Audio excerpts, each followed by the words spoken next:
avec cette table ronde concernant la problématique des bailleurs de fonds et des financiers du e-commerce de demain. Pour débattre de cette question, je convie sur scène Alain Stenman, qui est le directeur de la rédaction du Journal du Net, Vincent Ricordo, cofondateur, CEO de KissKissBankBank, et Jean-Marc Patouillot, qui est managing partner de Partech International. Alors peut-être pour débuter et avoir à l'esprit l'activité de KissKissBankBank, je propose juste le visionnage d'un rapide film.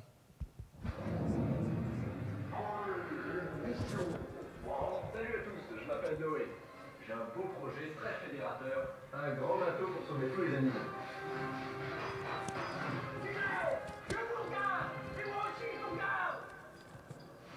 Bon, là, je suis un peu en galère. Il me manque 5 000 € pour finir l'arche. Les singes sont bien, les girafes sont là. Voilà, on a fini. Ah, mais il manque les cafards. Ah bah non, les cafards en Égypte.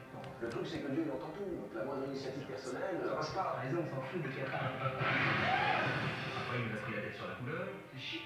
Ouais, c'est ça. Sans compter les problèmes de logistique. Mais comment ça compte ça on fait quoi? Ben, j'ai un coup. Allez, comment je fais? Je suis pas Garganzo, hein. Et quand tu fais la gueule, tu fais vraiment la gueule. La relation s'est un peu dégradée. J'ai eu des mots malheureux.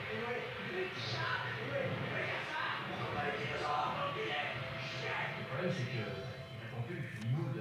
Il manque 5 000 € pour finir l'arche, c'est pas beaucoup. Je compte sur vous, hein.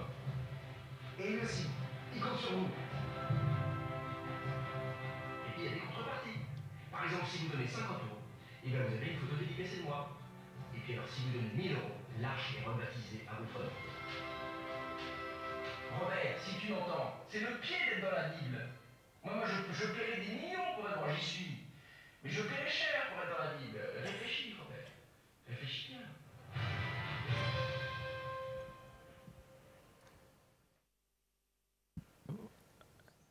Voilà, c'était un petit film pour décrire l'activité de crowdfunding de KissKissBankBank. Cette table est là pour faire un point sur le financement de l'innovation, parce que innover c'est bien, mais il faut du carburant. Et ma première question s'adresse à Jean-Marc. Est-ce qu'aujourd'hui c'est encore in d'investir dans l'e-commerce quand on est un fonds d'investissement ? Oui, c'est encore in, en tout cas chez nous. Néanmoins, je vois d'où vient le fond de la question. Quand un dossier de e-commerce, une opportunité d'investissement de e-commerce arrivait chez mes confrères, voire chez Partech, il y a encore 3 ou 4 ans, c'était vraiment la lutte pour faire la term sheet la plus vite possible. On était dans un domaine ou dans des champs sur lesquels il y avait relativement peu d'acteurs, voire des champs un peu vierges, et donc des grands territoires à conquérir, un peu comme la conquête de l'Ouest américain. C'est plus aussi simple maintenant, parce que, enfin, pour 2 raisons principales. La première raison, c'est que ces champs d'opportunités sont finis par se remplir, et il n'est pas un secteur qui n'ait pas son lot de pure players. C'est le déluge, n'ayez pas peur. Ou d'acteurs du brick and mortar qui ont fini par se convertir ou se convaincre d'arriver dans le monde du online. Et ça peut aller de la charcuterie en ligne jusqu'au fromage de Roquefort. Ça, c'est la première raison, mais je crois que la raison la plus importante, c'est que passé l'engouement des premiers jours, on se rend compte que pour parler bien français, les economics, les critères économiques du e-commerce sont pas faciles que ça à manager, d'autant plus qu'on se trouve dans une situation assez concurrentielle. Donc, je sais pas, on aura peut-être l'occasion d'y revenir un petit peu plus tard. Donc, en bon français, c'est pas assez rentable. Ça peut ne pas être rentable. Enfin, moi, je ne vais pas vous faire l'injure de rappeler les 3 grands piliers de la sagesse dans le e-commerce, hein, qui sont la logistique, la connaissance du métier et la capacité à faire un bon marketing. Le marketing se décline en lui-même dans les 3 grandes étapes de faire venir de l'audience, convertir cette audience et fidéliser cette audience. Et on s'aperçoit que lorsqu'il y a beaucoup de monde dans le même panier, tout ça finit par coûter assez cher. Dernier commentaire pour essayer de tenter de répondre à la question.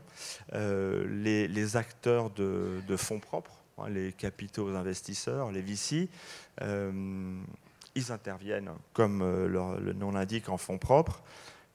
Or, le e-commerce, en tout cas dans son acception la plus classique, c'est un métier de commerçant, donc de stock, pour une grande part de cette catégorie.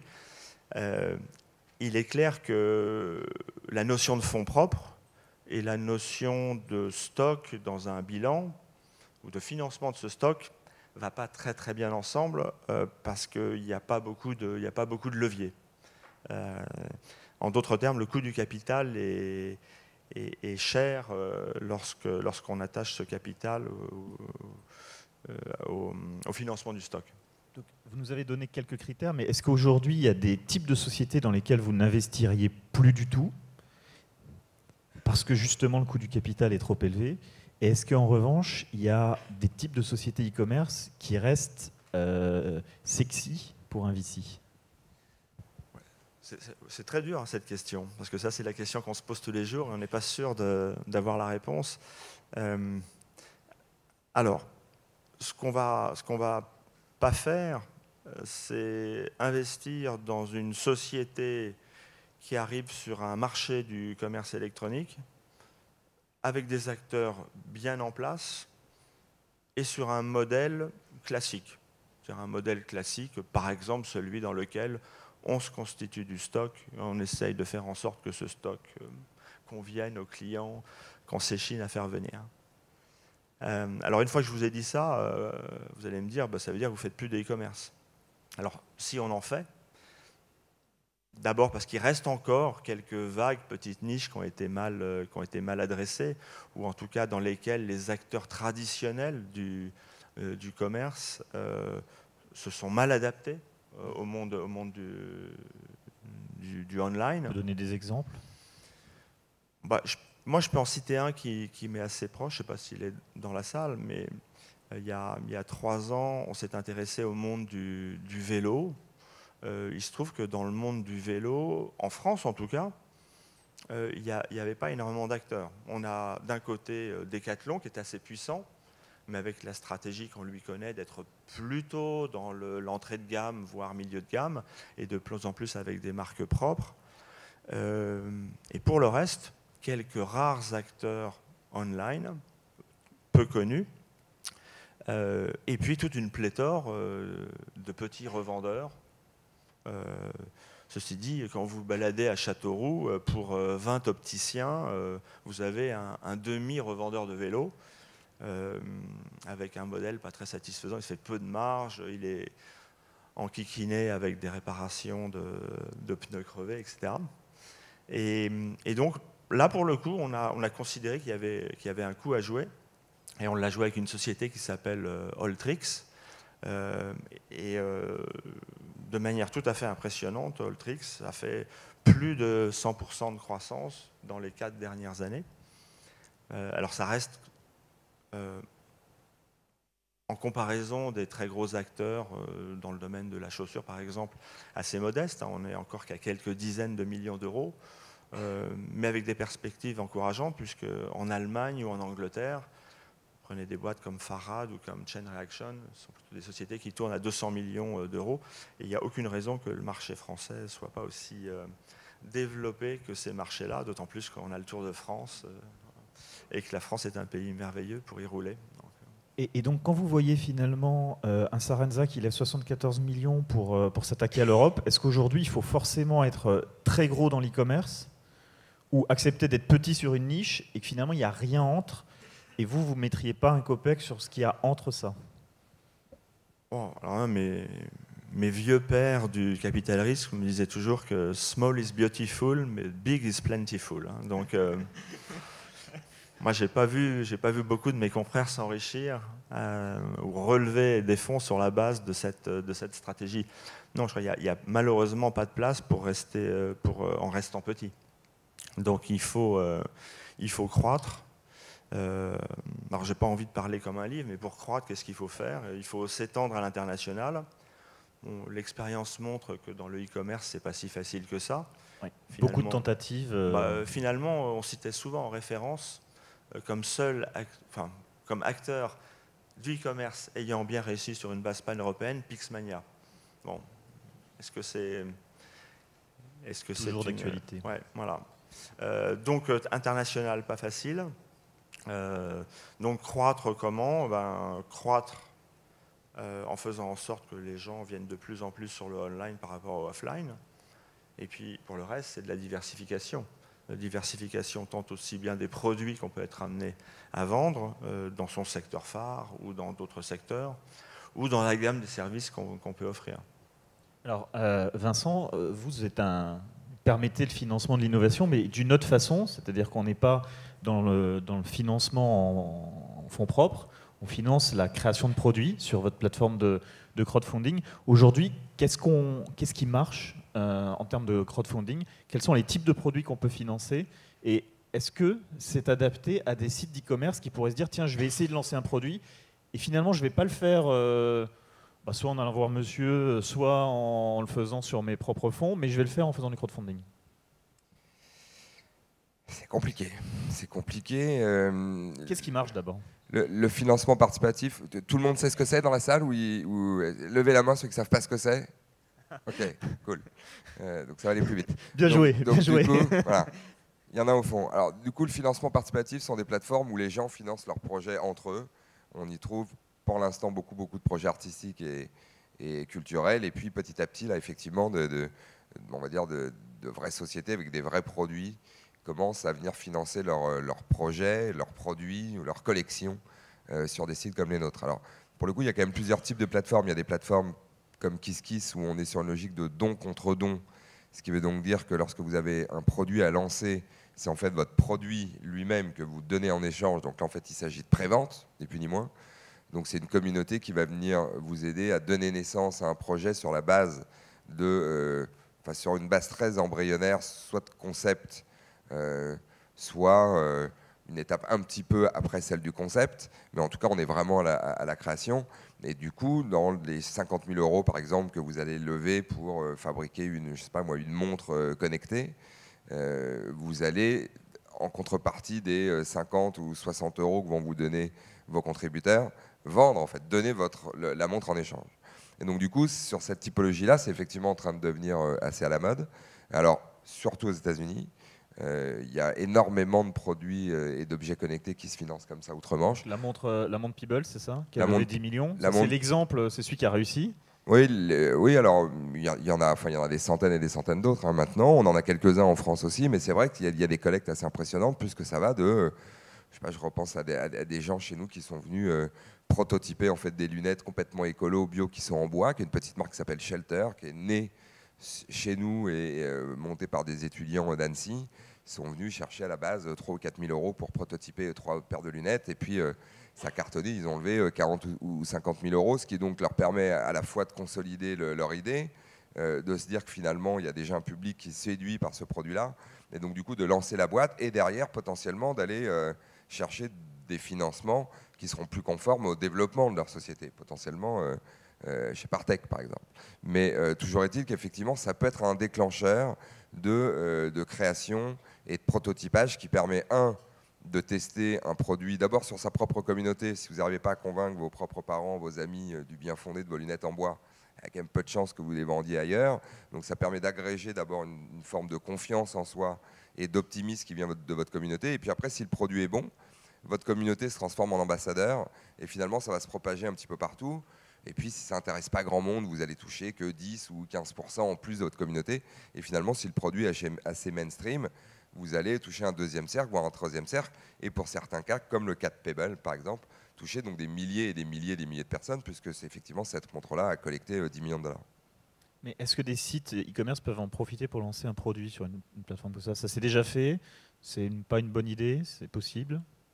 En fait, tout le monde peut tenter de collecter de l'argent sur une plateforme de crowdfunding. Il n'y a qu'un mot clé et qui est commun à toutes les tentatives, c'est légitimité. Soit vous êtes légitime pour collecter des fonds et votre communauté suit et vous permet de collecter des fonds, soit vous ne l'êtes pas et du coup, vous ne les collectez pas. Je vais vous prendre 2 exemples rapidement. On a en ce moment, on a lancé 2 projets simultanément sur la plateforme, alors qu'ils ne sont pas des produits, mais qui sont des films. Un avec Cyril Dion, qui est le président de Colibri, qui est une grosse assoce écolo, en binôme avec Mélanie Laurent, que vous connaissez sûrement, qui est une actrice et une réalisatrice, et qui sont en train de faire le tour des 12 ou 13 innovations en termes d'écologie majeures dans le monde pour prouver qu'il y a des choses qui se passent, et plutôt que de faire du pathos sur le sujet et montrer les initiatives qui marchent. On a un binôme d'un type qui n'est pas connu, mais qui est très légitime sur sa communauté, qui s'appelle Cyril Dion, en binôme avec quelqu'un qui est très connu, qui s'appelle Mélanie Laurent. De l'autre côté, en même temps, on a lancé un autre projet, l'idée par Guillaume Canet, que vous connaissez aussi, qui est un acteur, en binôme avec un des cavaliers de l'équipe de France de canasson, j'allais dire, d'équitation, et le type en question, Olivier Guillon, qui est champion du monde par équipe d'équitation, se trouve que pour des raisons diverses et variées, il n'y a plus de cheval en ce moment. Mais il y a des problèmes financiers. Et donc, du coup, Guillaume Canet, qui est un fan de cheval, se dit « Ok, je vais l'aider à collecter 300 000 € pour acheter un cheval pour pouvoir réintégrer l'équipe de France. » Donc, on a un peu le même binôme. On a quelqu'un de pas connu avec quelqu'un de connu. On pourrait se dire que Guillaume Canet est super légitime dans le milieu du cheval, alors qu'on pourrait se dire que Mélanie Laurent n'est pas tellement légitime dans le milieu de l'écologie. Ben, il y a un de ces projets, un de ces 2 projets qui a collecté 400 000 € et l'autre quasi zéro. Mais celui qui a collecté 400 000 €, ce n'est pas celui qu'on croit, ce n'est pas Guillaume Canet et Olivier Guillon. C'est celui de Cyril Dion et de Mélanie Laurent. Pourquoi? Parce que Cyril Dion est ultra légitime dans un milieu écolo, porté par une grosse assoce qui s'appelle Colibri. Mélanie Laurent, on ne le sait pas, mais elle est aussi hyper légitime dans ce milieu-là, parce qu'elle a pondu déjà quelques docs sur l'écologie, notamment un qui a beaucoup marché sur la pêche en haute mer. Et puis de l'autre côté, vous avez Guillaume Canet, qui n'est pas vraiment cavalier, et puis Olivier Guillon, qui n'est pas vraiment complètement démuni non plus, qui est déjà pro. Et donc tout le monde s'est dit, mais pourquoi est-ce que Guillaume Canet aide un cavalier qui a priori pas pauvre, et pourquoi est-ce que c'est pas la Fédé qui paye le cheval? Donc du coup, on a bien les mêmes profils, on a à peu près les mêmes idées, mais il y en a un qui est légitime et l'autre qui l'est pas. Et du coup, pour répondre à ta question, n'importe qui peut donc se saisir de cet outil-là pour collecter de l'argent, mais il faut se poser la question d'abord, est-ce que la tentative a de l'intérêt pour celui qui la porte, c'est une chose, mais surtout, est-ce que ça a de l'intérêt pour celui qui va la soutenir potentiellement? Si vous vous appelez Decathlon, par exemple, et que vous venez essayer de financer un nouveau vélo sur KissKissBankBank, les gens vont dire, mais ils ont juste perdu la tête. Pourquoi est-ce que Decathlon a besoin du soutien du public pour financer un nouveau prototype de vélo? Par contre, si dans le cadre du site dont parlait Jean-Marc à l'instant, qui est un site indé et qui va pousser un certain nombre de choses, si d'un seul coup, ce site-là veut prendre le risque de pousser sa propre marque et qu'il est légitime sur son marché, il se peut très bien que ses clients trouvent ça assez cool. Je dis volontairement ce mot jeunisme, mais c'est quand même la vérité. On dit swag aujourd'hui. C'est swag. C'est swag et cool de venir soutenir cette petite marque pour du coup lancer ce vélo et potentiellement donc le préacheter et faire en sorte que cette marque se lance. Donc encore une fois, personne n'est interdit d'accès au crowdfunding. Par contre, tout le monde a la même obligation d'être légitime dans sa démarche. Jean-Marc, à propos des modèles justement qui fonctionnent, tout à l'heure vous parliez des places de marché, vous avez brièvement évoqué les places de marché. Finalement, on s'aperçoit que Price Minister n'a pas gagné beaucoup d'argent en 10 ans, Cru du Commerce aujourd'hui n'est plus rentable sur sa place de marché, et que les places de marché ont quand même un peu de mal.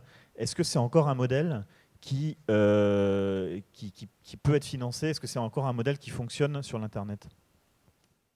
Alors, les places de marché, c'est quand même intéressant pour les gens qui veulent s'abstraire du souci du stock. Et Amazon est allé vers la marketplace en partant d'un modèle propre. Alors, il y a tout de même encore de la place, à mon avis, pour des stratégies qui intègrent la marketplace. Et je vais vous donner un exemple. Où on fait finalement une forme d'hybridation entre le commerce classique et le modèle de place de marché. Prenez l'exemple d'un site qui trouve que son stock commence à être un petit peu lourd et se pose des questions de savoir comment il va le financer intelligemment. Et il se dit, moi je veux bien avoir du stock, mais il faut que ce soit du stock qui tourne très très vite. Et j'ai dans mon stock des choses qui tournent moins vite parce que voilà, c'est réservé à une clientèle un peu confidentielle et néanmoins je suis obligé de l'avoir puisque je suis un site spécialiste. Et donc un modèle dans lequel on peut développer une activité de vente par une place de marché où on laisse le soin à des tiers de proposer leurs produits permet à ce site de faire une espèce de tri entre ce qui marche très bien, très vite ou ce qui marche moins bien. Et donc ça lui permet de faire une optimisation en quasi temps réel du stock qu'il se doit d'avoir en propre, sur lequel il va probablement faire un petit peu plus de marge que dans un modèle de place de marché qui, comme chacun sait, rapporte entre 10 et 15%. C'est pas ce qu'a essayé de faire Rue du Commerce, ce que vous nous décrivez? Alors, le problème de Rue du Commerce, c'est que c'était dans un business qui était quand même pas très très facile, hein. Donc là, on aborde le problème des marges segment par segment. Bon, je connais très bien Patrick Jacquemin, on est co-investisseurs ensemble dans une ou deux boîtes, mais Il y a des segments où, si on est mais sur un le segment, marché, ça marche un peu mieux. le marché c'est l'électronique, électroménager, ça souffre un petit peu quand même. Donc, Donc la il y a place de une marché limite, il y a peut... une limite à tout quand les marges sont trop faibles. Donc elle peut avoir un sens, mais dans des segments de marché où finalement on a quand même des marges assez élevées Alors, qui permettent ok. d'attirer des... Elle peut avoir tout son sens dans une démarche un peu hybride, où on va appeler ça multi-plateforme, où on fait de la péréquation ou de l'optimisation entre ce qu'on va mettre en place ou qu'on va mettre en ligne sur la place de marché et ce qu'on va mettre en ligne sur son site propre, ou du moins depuis son stock. Donc ça me paraît assez intelligent. Dans la série des autres modèles qui marchent et que vous regardez aujourd'hui? En fait, il faut faire du multimode, gérer intelligemment ce qu'on va mettre en ligne. On a vu le modèle du stock en parallèle du modèle de la place de marché. On peut aussi mettre en place en parallèle, éventuellement dans un site dédié, de la vente privée, qui, bon an mal an, continue à se développer. Je crois même savoir qu'un certain nombre d'acteurs très spécialisés fonctionnent bien dans ce domaine, y compris dans le domaine du sport d'ailleurs. Et puis, le nerf de la guerre, c'est quand même, au-delà de la relation avec le client, c'est aussi la relation avec les marques. Et si on est capable de montrer aux marques qu'on fait beaucoup de volume pour elles, on peut aussi rentrer dans une négociation qui consiste à voir comment on peut se partager le poids de ce stock. Donc il y a ces notions de consignment ou de drop shopping. Moi j'ai l'exemple aussi de marques qui souhaitent mettre en place des showrooms dédiés pour leurs marques chez des e-commerçants qui sont en modèle click and mortar. Donc finalement, je me demande si la réponse au problème du stock, puisqu'on en revient là, elle va venir aussi beaucoup par la qualité de la relation qu'on va avoir avec ces marques. Et le dropshipping permet d'optimiser son besoin en fonds de roulement ou sa nécessité d'avoir du stock sur quel pourcentage? Moi, je suis incapable de répondre à cette question. Ça allège clairement le bilan. Je reviens une seconde sur la place de marché. C'est un modèle qui est bien. Je n'ai plus les chiffres en tête, mais il me semble qu'Amazon fait maintenant une majorité de son chiffre d'affaires sur ce modèle-là. Ce n'est pas une recette complètement miraculeuse. Elle vient vous résoudre le problème du stock. Néanmoins, vous perdez quand même un peu la relation avec le client. Et quand je dis la relation avec le client, c'est la qualité de service que vous pouvez apporter au client. Donc développer de la place de marché, même si c'est pour une partie de son chiffre d'affaires, ça réclame d'être extrêmement rigoureux, vigilant et même hyper dur avec les marchands qui vont venir chez vous. Vincent, on parlait de financement. Aujourd'hui, vous ne pouvez pas proposer une plateforme de financement, mais vous allez bientôt le faire. C'est ça, en octobre, vous allez ouvrir une plateforme qui permettra d'acheter, de prendre des participations dans des sociétés. Oui, alors vous avez suivi ou pas, mais on sort d'une longue période de négociation avec le gouvernement et les régulateurs, l'AMF et la CP d'un côté, pour faire sauter le verrou du monopole bancaire en France et permettre aux spécialistes du crowdfunding comme nous le sommes d'ouvrir des plateformes où les individus vont pouvoir investir en direct dans des sociétés, et ça se fera effectivement sous deux formats, soit sous le format du prêt rémunéré, où vous investirez, je sais pas, ce sera 1 000 € en l'occurrence maximum par projet, par individu, et puis vous recevrez 5, 6, 7, 8% d'intérêt, ou alors vous deviendrez un micro business angel ou un micro investisseur et vous choisirez d'investir en direct 5 000 ou 10 000 € dans une start-up. Et c'est effectivement un marché qui est naissant et qui va exploser assez vite. Le magazine Forbes estime que suite à l'ouverture de ce marché, on va dire plus tourné vers les entreprises que vers les créateurs ou les artistes, le marché du crowdfunding devrait dépasser les 1 000 milliards de dollars en 2020. Donc du coup, c'est effectivement une ouverture et une avancée importante pour le développement de notre marché. C'est une concurrence, Jean-Marc, pour vous, ou finalement vous voyez ça comme du seed ou du family money ou du love money, les plateformes de crowdfunding?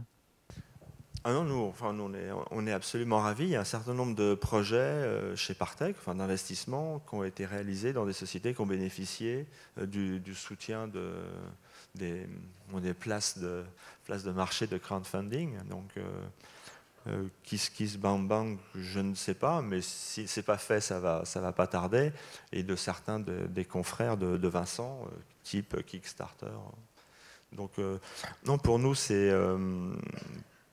clairement une source d'opportunités. Bon, le bémol ou la nuance que j'apporterais, c'est qu'il faut bien veiller comment se passe la gouvernance, c'est-à-dire comment ces milliers ou ces dizaines de milliers de souscripteurs peuvent s'inscrire dans un schéma de gouvernance de start-up. S'ils sont bien représentés, si ça ne va pas peser dans les négociations futures qu'il s'agisse d'une vente de la société, d'une introduction en bourse. Donc il ne faut pas y retrouver le grain de sable qui va gripper la mécanique. Ça, c'est prévu par des packs d'actionnaires, normalement. En principe, peut-être que Vincent peut s'exprimer d'ailleurs sur la manière dont il se prémunit de ces grains de sable. Alors nous, on n'est pas sur le modèle d'equity encore, on y réfléchit que ce soit l'equity ou le prêt rémunéré, mais effectivement, il y a deux modèles sur les plateformes d'equity anglo-saxonnes.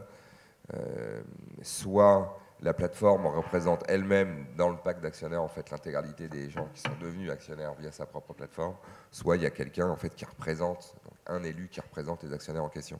Donc c'est effectivement, alors en ce moment on nous oppose, le marché en pleine explosion, qu'on nous oppose un peu à tout le monde, on nous oppose aux VC, on nous oppose aux banques, ce qui est à mon avis, mais c'est parce que les médias aiment beaucoup faire ça, mais le crowdfunding ça répond juste à une carence assez naturelle qu'on voit très bien lorsqu'on est entrepreneur, c'est que c'est très très très difficile de trouver de l'argent pour démarrer un projet quelle que soit la nature du projet.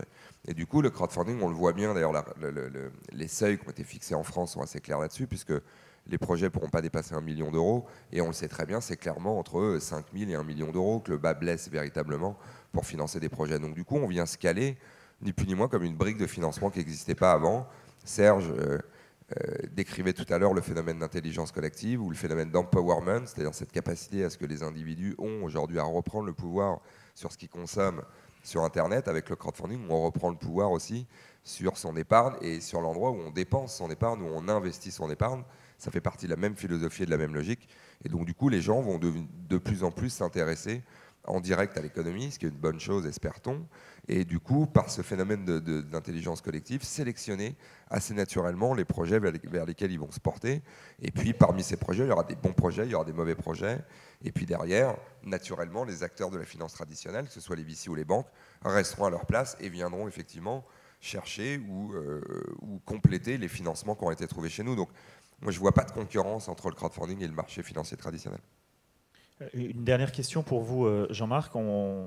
Les VC américains, surtout, aiment bien parler du modèle de plateforme, c'est-à-dire qu'ils disent que au début, la plateforme, c'était le navigateur Internet, il fallait avoir un site web, puis la plateforme est devenue Facebook, c'est-à-dire qu'il fallait être sur Facebook, puis la plateforme est devenue le mobile, il fallait être sur mobile.